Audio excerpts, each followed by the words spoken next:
巴黎位于法国北部的塞纳河畔，拥有超过1200万人口，是法国的首都，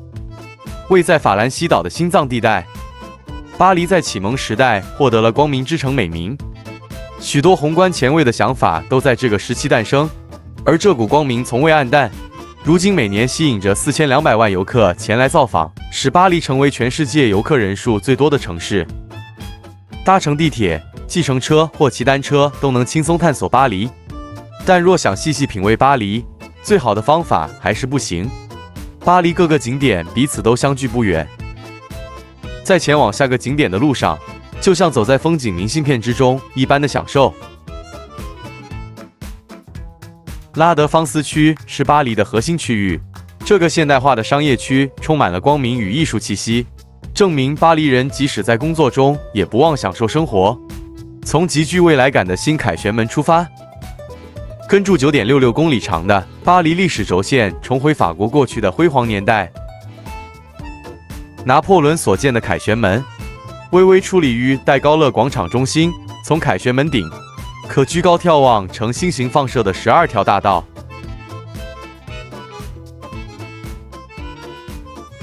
从凯旋门继续前进，下一站来到历史轴线上的香榭丽舍大道。巴黎人在这条大道上不仅吃饭、逛街、看戏，更在此享受人生。慢慢的，您会看到齐整的庭园和宏伟的建筑。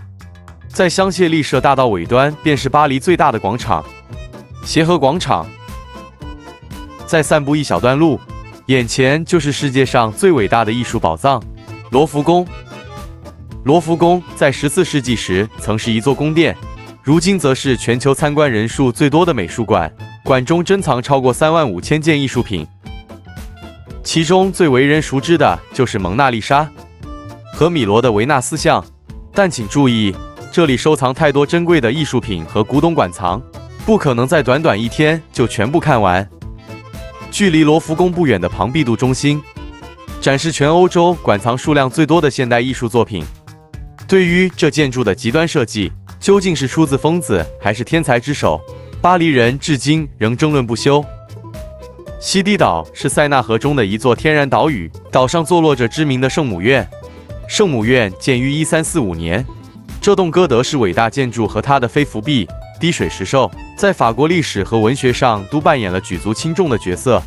2019年遭大火焚毁，仅余外墙幸存，整修工程预计今年底完工，再度开放供大众参观。巴黎人将尽情享受人生奉为最高圭臬，在卢森堡花园中的大水池、果园和100多座雕像和喷泉旁，最适合拉张躺椅坐下，扮演休息中的巴黎人。没有任何东西比埃菲尔铁塔更能代表巴黎，但无论您做了什么心理准备，当您一站在它的脚下，或从塔顶俯瞰毕生难忘的景致时，都难免深受感动。往北方看，城市地势向蒙马特山丘区逐渐隆起，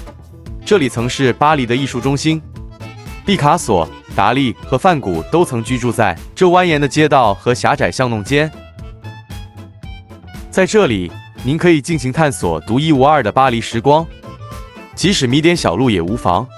不过，在蒙马特区可没办法迷路太久。闪闪发亮的白色皇冠形屋顶，很快就能让您找到前往的目标。